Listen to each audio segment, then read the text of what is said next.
talking to Nataliya Roth, who is a specialist in antimicrobial issues, about where the industry stands when it comes to antibiotic use. Welcome, Nataliya. Hi, Roger. Welcome, and it's nice to have you here in Athens with us.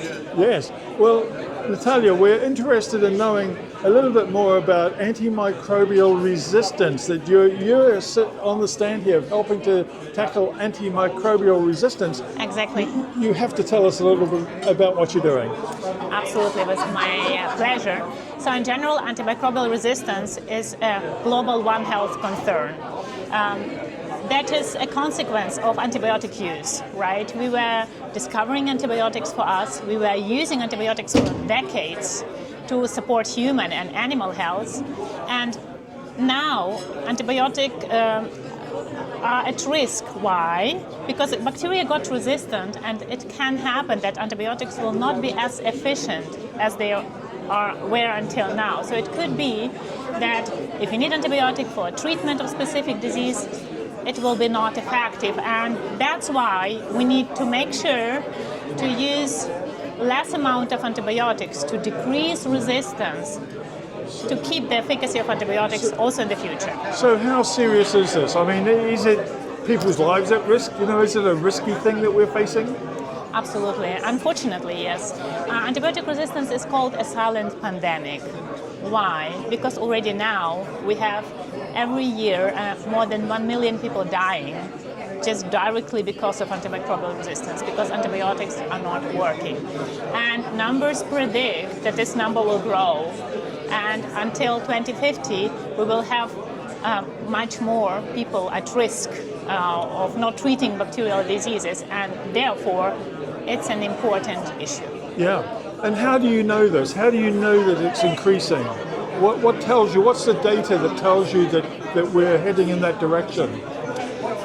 Yes, there are actually last year there was a really nice publication on all data that we have received since the last 20 years, and a prediction for until 2050 that clearly shows that this number will grow from 1 million to 5 million in 2050. So in total, this is documented, that's proven, and it's also very clear that we're actually able to manage this problem. Why? Because historical data shows us that we have a lot of monitoring of antibiotic use in many countries, right? In European countries, in the US, we know how much antibiotics were used in animals every year per species, and resistance rate to it. So we knew that some countries were really successful to reduce antimicrobial use. Okay. And resistance came down. So there, if we were able to achieve it in those countries, we could achieve it everywhere. So that's the way to go. It's a challenge, of course, because the first task of animal producer is to feed the world, right? We need to produce meat.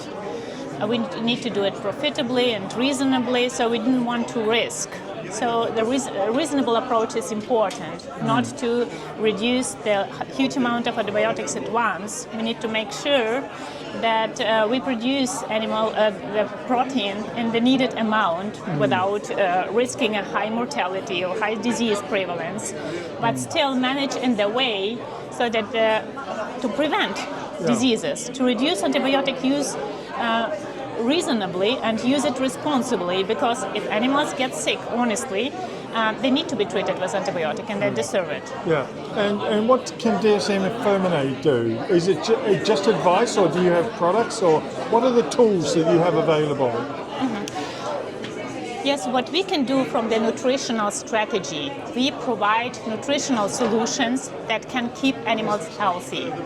So it means that prevention is the way to do. So to make sure that microbiome or digestive microbiome is resilient to bacteria that are maybe pathogens, to make sure that animal health is kept on the level where it should be.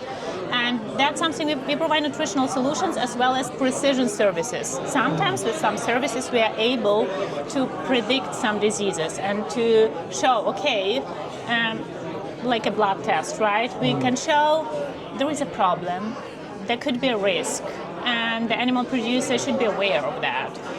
Yeah. With that awareness enables that we,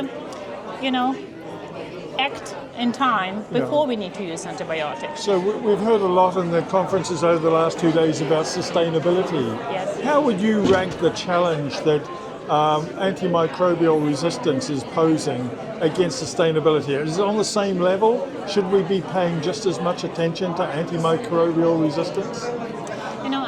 I see antimicrobial resistance as a sustainability platform. Within dsm-firmenich, it is one of the important platforms, our sustainability platforms. Yeah. Therefore, we have a lot of information on the website as well with our scientific findings and publications. So it's a very serious challenge, not only for animal health, but also for human health. And because we live in one environment, and we call that One Health, we really face this challenge very responsibly. And it's as important as other sustainability challenges that we have. Oh, that's good to hear. And how has the response been from, there's something like 200 delegates here. What has the response been to your promotion of antimicrobial resistant issues or tools? What's the delegates telling you? Are they all helping to reduce the use of antibiotics?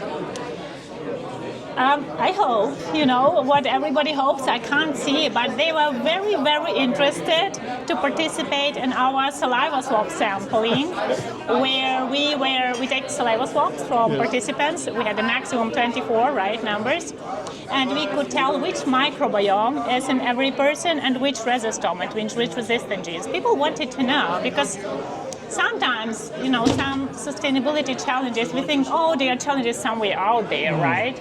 But in general, that's a personal problem. If the people recognize I have resistant genes in my mouth, I have resistant bacteria, so it's actually you are much more responsible because you identify it as your personal problem. And do you have the results from that little survey? Yes, I will present it today.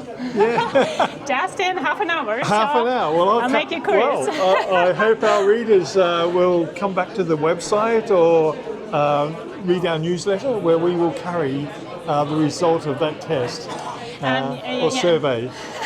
No, we keep the result, of course, anonymously. So every individual that have conducted a test will receive the result on the individual level.